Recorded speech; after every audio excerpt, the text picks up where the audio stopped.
desarrolla más frecuentemente la hiperplasia benigna de próstata.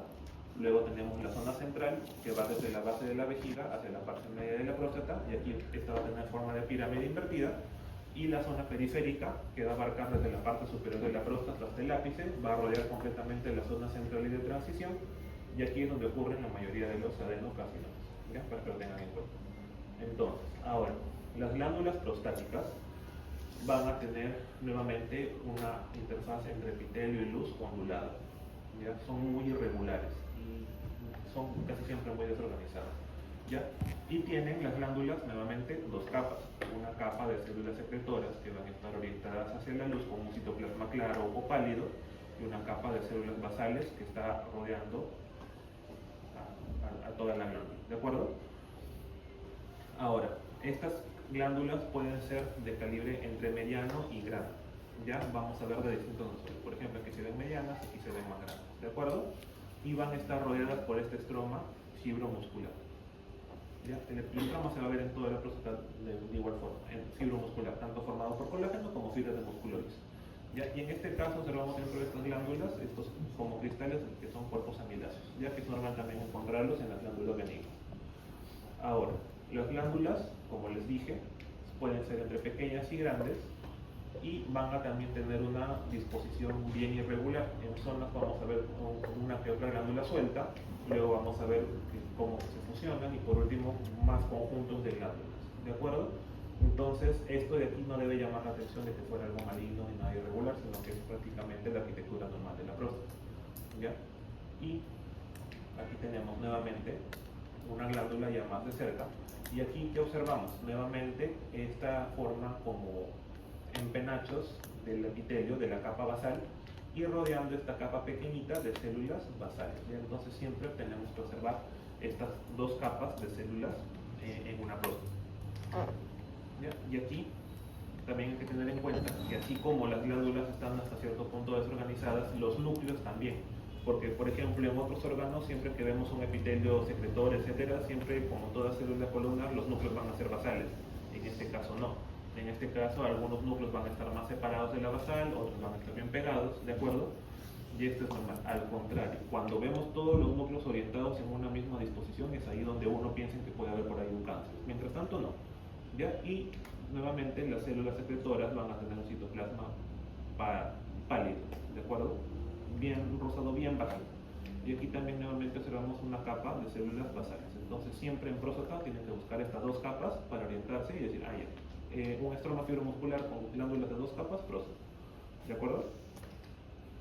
Y ahora, para terminar ya el pene, que va a estar dividido en dos porciones. La proximal, que va a estar conformada por dos cuerpos cavernosos y un cuerpo esponjoso, va a contener el músculo dartos, que es una capa delgada de músculo liso dentro del tejido conectivo laxo, y va a estar alrededor de la fascia de Vogt, mientras que la porción distal del cuerpo va a estar compuesta por glande y prepucio, que son las porciones distales de los cuerpos cavernoso y del cuerpo esponjoso. Ahora, el cuerpo esponjoso es el que se va a expandir distalmente para formar la mayor parte del glande, el meato uretral, que es en el centro del glande, por donde sale es la salida terminal de la uretra. Luego tenemos la corona, que es el borde elevado circunferencial en la base del glande, que va a continuarse con el surco coronal, que es una depresión proximal a la corona, ¿ya? Y justamente en la región central, ahí es donde se van a unir y se van a continuar con el frenillo, que va a fijar el prepucio al glande, ¿sí? Y el prepucio es el pliegue de piel que va a cubrir el glande en las personas no circuncidadas, y su capa más externa va a ser piel, o sea, epitelio escamoso, estratificado, queratinizado. ¿Ya? Luego tenemos la fascia de Vogt, que es el tejido conectivo laxo con abundantes fibras elásticas que rodea el cuerpo cavernoso, el cuerpo esponjoso y sus túnicas. ¿Ya? Entonces aquí tenemos los cuerpos cavernosos y el cuerpo esponjoso que va a rodear a la uretra. ¿Ya? Y aquí tenemos, cada uno tiene sus túnicas, y la fascia que los rodea sería la fascia de Vogt, ¿de acuerdo? Todo este de y obviamente sus vasos.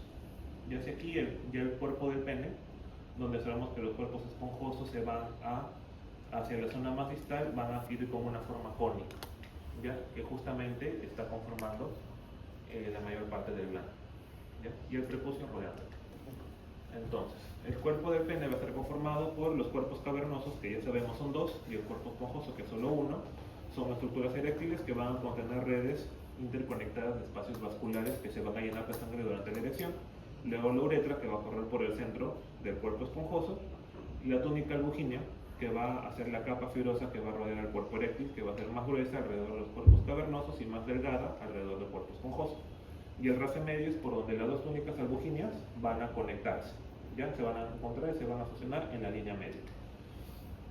Entonces, tenemos aquí el cuerpo cavernoso, ya hacia el centro vemos estos espacios en blanco, que son los espacios vasculares por donde que se van a llenar de sangre, y el cuerpo cavernoso va a estar conformado por estas trabéculas, ya que están conformadas por músculo liso y tejido conectivo, ya que son estas de aquí.